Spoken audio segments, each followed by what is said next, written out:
Fala, turma, mais uma vez, Gabriel Talks na área e com certeza um momento assim muito importante, porque esse projeto, como eu falei para vocês nos últimos episódios, ele é um projeto assim que tem trazido para a gente um desafio de entender a economia criativa.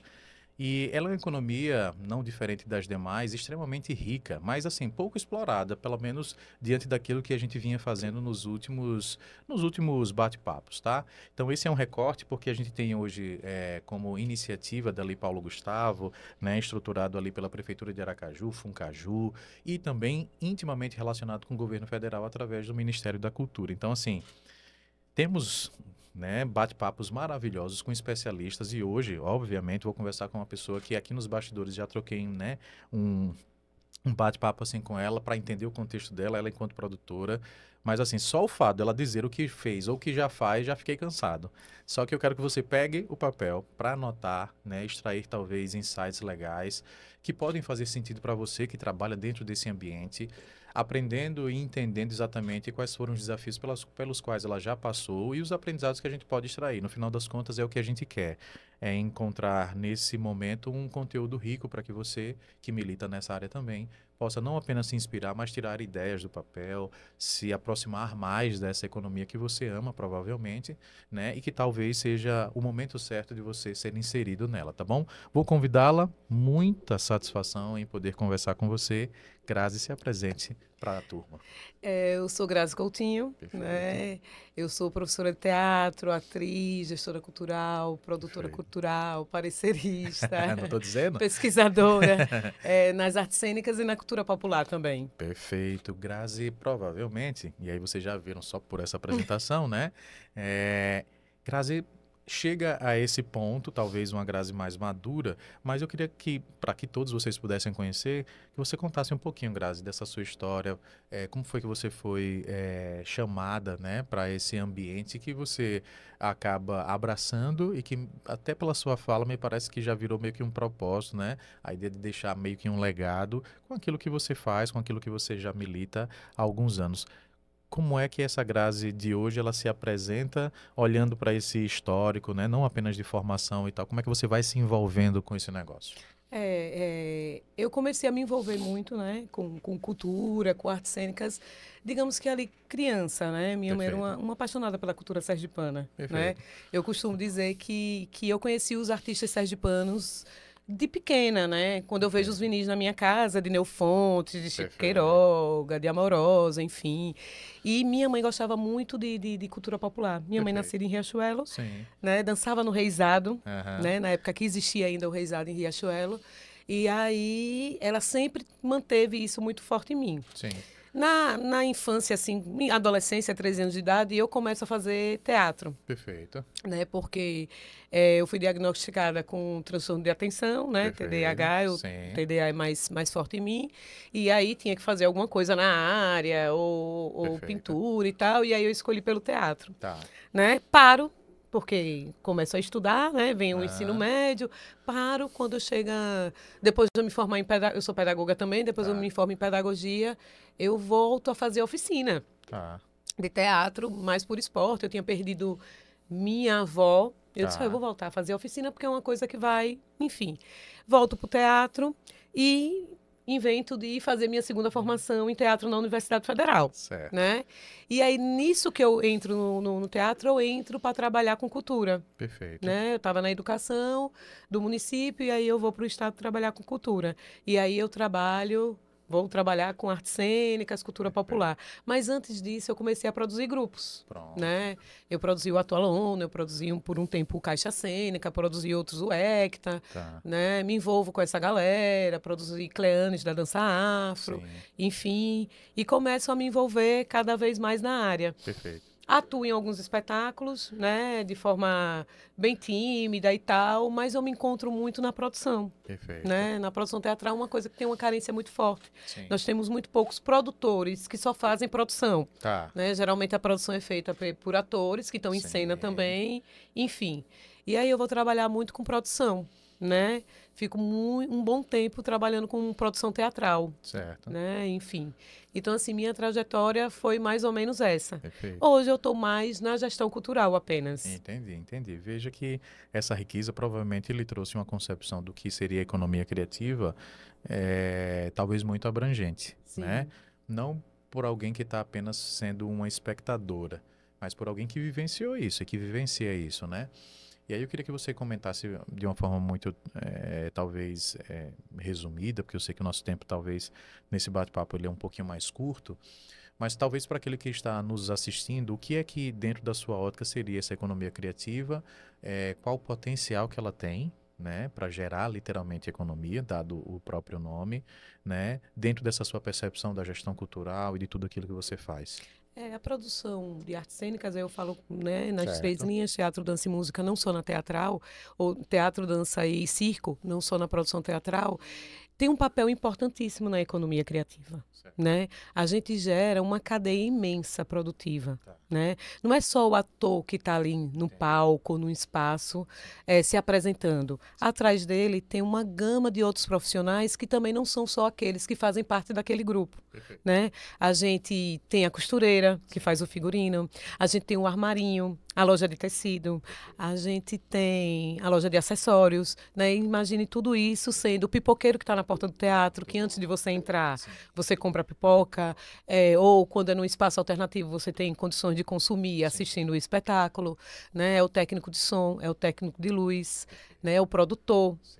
Né? Então a gente tem uma cadeia que a gente gera que ela é muito importante. E isso a gente está conseguindo visualizar muito na questão das vilas. Sim. Né? O governo do estado vem com as vilas, que Perfeito. tem suma importância para a economia criativa em todos os segmentos. Perfeito. Ponto, isso é fato. Tá. Né?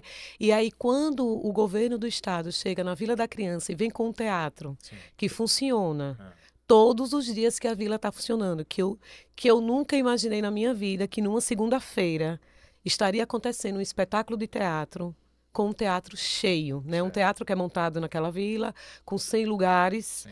mas que ele estaria com 100 lugares ocupados real. Tá. Né? No mês de outubro, por exemplo, porque a gente, quando parte para dezembro, Perfeito. é férias, né? A gente dá Perfeito. essa justificativa. Mas quando a gente vem para outubro e vê que de segunda a segunda Você tem o artista sergipano está se apresentando para 100 pessoas, com pessoas que não conseguem entrar, né? Isso é de trazer uma gratificação imensa.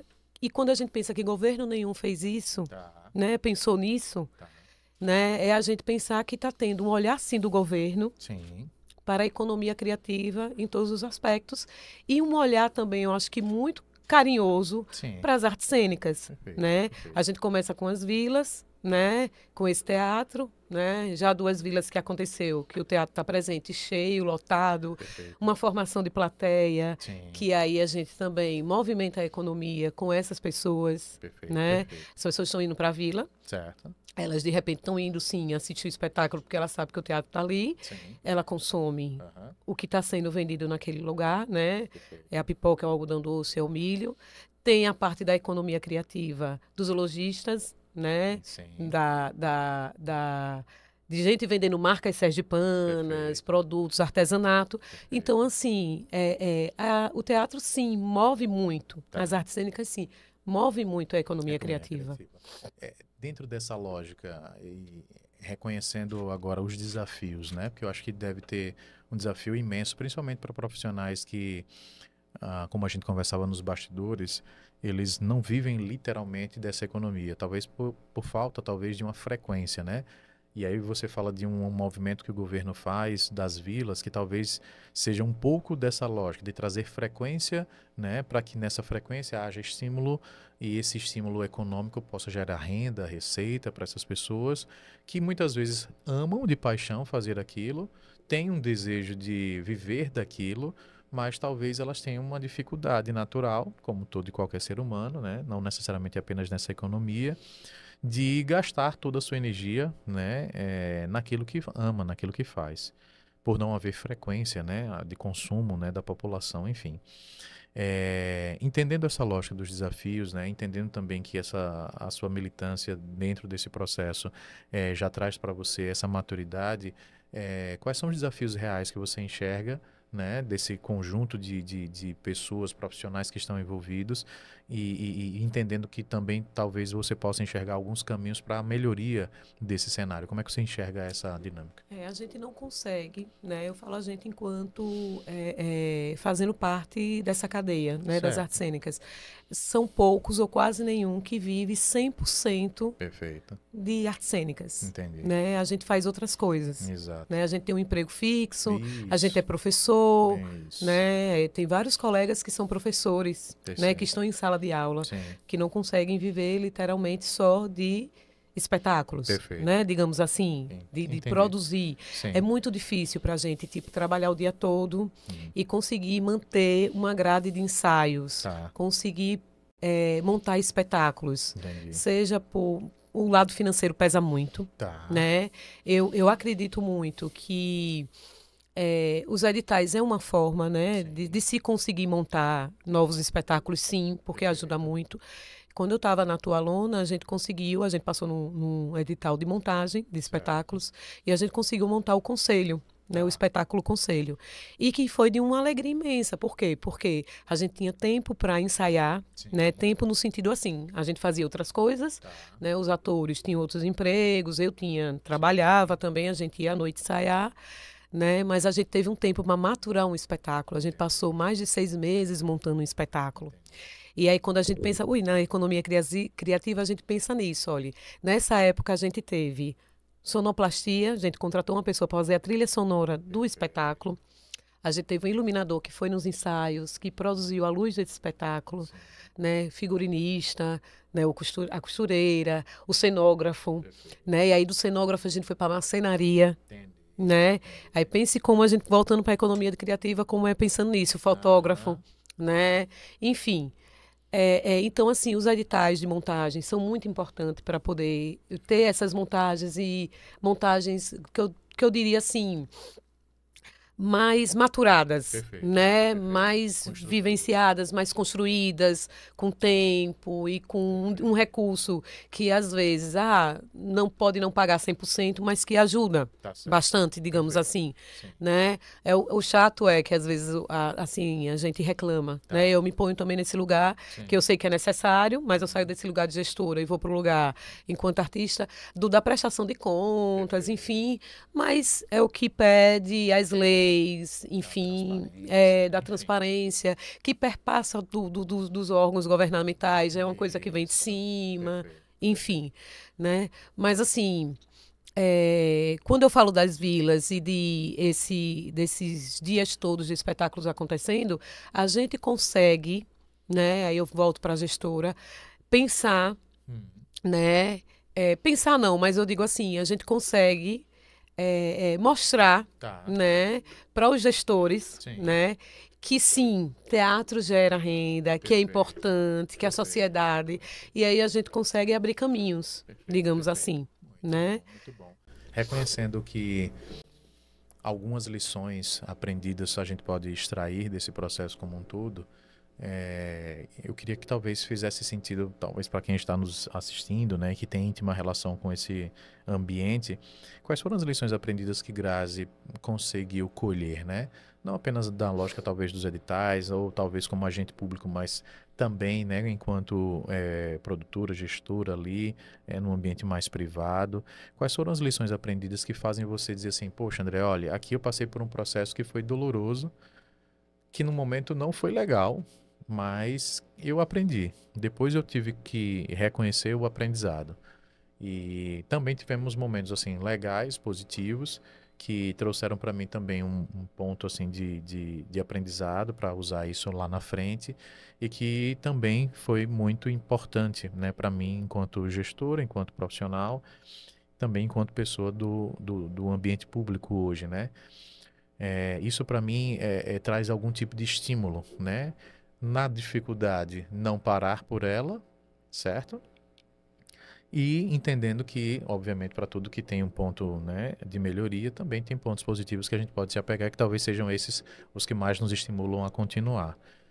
Que lições aprendidas foram essas enquanto, né, pessoa gestora que você poderia compartilhar com a gente?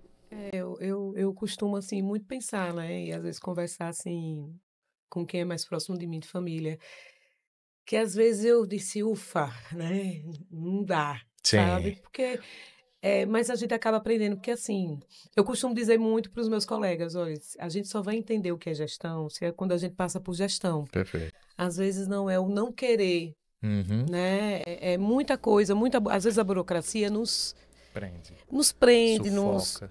nos sufoca. Mas hoje eu começo a ver, André, que a gente está tendo uma abertura maior. Perfeito, A gente está com um governo que está no seu segundo ano. perfeito. Né? O primeiro ano de um governo É sempre é desafiador. desafiador, Colocando a casa precisa em se ordem, entender perfeito. exatamente. E aí agora a gente eu começo a enxergar enquanto gestora, eu tenho esse olhar muito, muito, como eu posso dizer, de acreditar Sim, que as melhorias estão por vir, tá, né? Tá vindo, né? certo, Como eu te disse, quem ia imaginar que uma vila o mês todo ia ter teatro de segunda a segunda, perfeito, né? E isso já mostra que a gente, com certeza, a partir de agora, só tende a melhorar cada vez mais, perfeito, entendeu? É desafiador, às vezes as pessoas reclamam muito dos editais, mas enfim, é assim que a gente consegue, de perfeito. repente, fazer, né?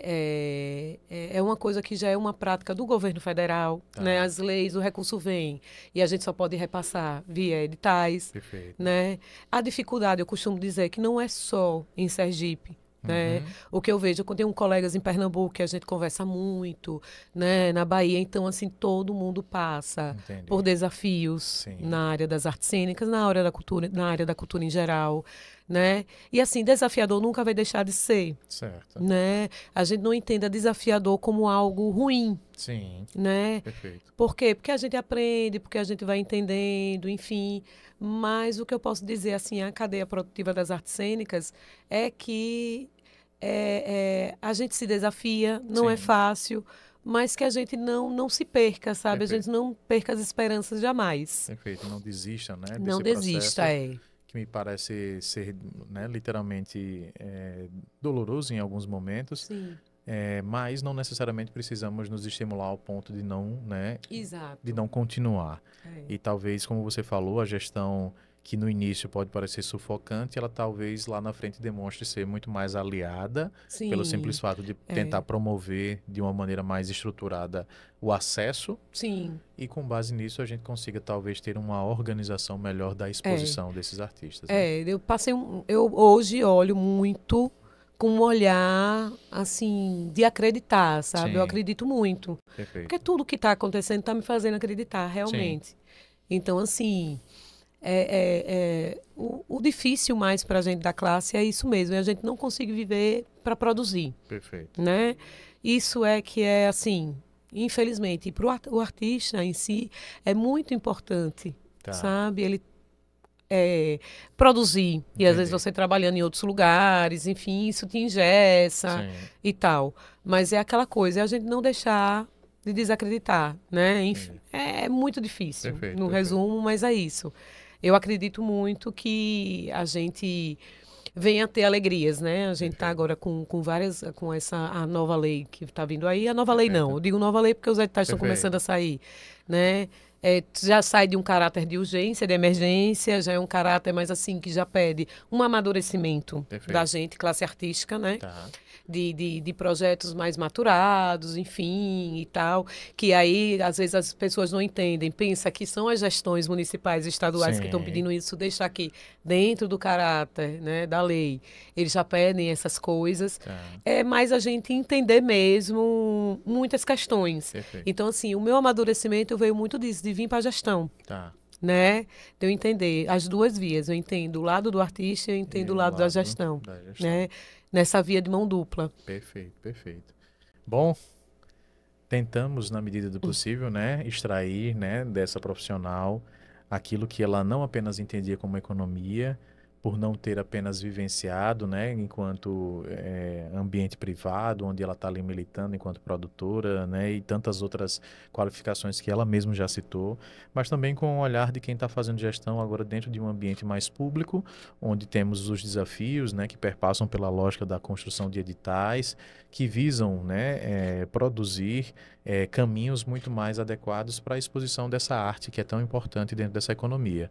Vimos que essa economia ela não movimenta apenas o palco em si, diretamente com o artista, mas ela promove ali nos bastidores uma série de outros profissionais, o que é importante a gente sempre ressaltar, né? Porque a gente enxerga muitas vezes o palco, mas não enxerga os bastidores, e esse bastidor está cheio de outros profissionais que estão sendo alimentados por essa cadeia que é importantíssima, desde o momento em que a gente chega ali naquele ambiente onde o pipoqueiro, mais uma vez, está ali fazendo a sua representação, né? Mas tantos outros que estão ali aos arredores, fazendo o seu papel para que tudo aquilo que a arte está produzindo, né, ao seu redor possa funcionar, possa sair do papel. Então é importante a gente, cada vez que batemos um papo assim com algum especialista, alguma pessoa que está inserida nesse meio, reconhecer que a economia criativa vai além, né, daquilo que muitas vezes a gente consegue enxergar. Talvez esse seja o grande ganho, o lado positivo desse nosso bate-papo, que temos feito com muito carinho para que a gente consiga ir expandindo, né, essa percepção do que essa economia pode nos trazer de positivo, não apenas no ato cultural da arte em si, de fazer as coisas acontecerem, de trazer o sentimento, né, o toque, o olhar, né, mas também de tudo aquilo que pode nos gerar a nossa cidadania, né, enquanto pessoas que precisamos, né, não apenas exercitar o nosso trabalho, aquilo que estudamos ou aquilo que nos esforçamos para fazer enquanto pessoas, e dali tirar o nosso sustento, né, alcançar coisas que estamos projetando na nossa vida e com base nisso ser feliz, né, no final das contas a gente busca também ter esse momento, né, de felicidade, tá bom? Vou abrir espaço para ela dar suas palavras finais, mas de antemão já agradeço efetivamente nosso bate-papo, dizer que ele sempre, né, na medida do possível, eu saio aqui com um aprendizado de uma ótica diferente, né, conversando com pessoas diferentes, eu vou aprendendo um pouquinho mais sobre essa economia que é extremamente rica. E quero que a turma também saiba onde é que pode encontrar a Grazi, que faz tanta coisa, né? E que muitas vezes é importante bater um papo com ela, tomar um café depois, enfim. Como é que a gente encontra a Grazi? Onde é que Grazi se esconde, né? De que maneira a gente pode encontrá-la? Nas redes sociais, eu tenho um Perfeito. Instagram que se chama Posto em Cena Produções. Boa. Lá eu mostro um pouquinho ou das produções que eu faço, mas das aulas também que eu Perfeito. realizo de teatro. Aham. Ou e o particular é eu, Grazi, com 2 EY, Coutinho. Boa, boa, boa. Então, chegando nesses dois canais, já dá para ver muita coisa que ela faz e dá também para a gente também pensar em se envolver com esses negócios, né? Nada que não podemos pensar, colocar nos projetos e quem sabe lá na frente realizarmos juntos, tá bom? Abraço para você que escutou mais esse episódio curtinho, rico, e já já a gente se vê novamente. Abraço.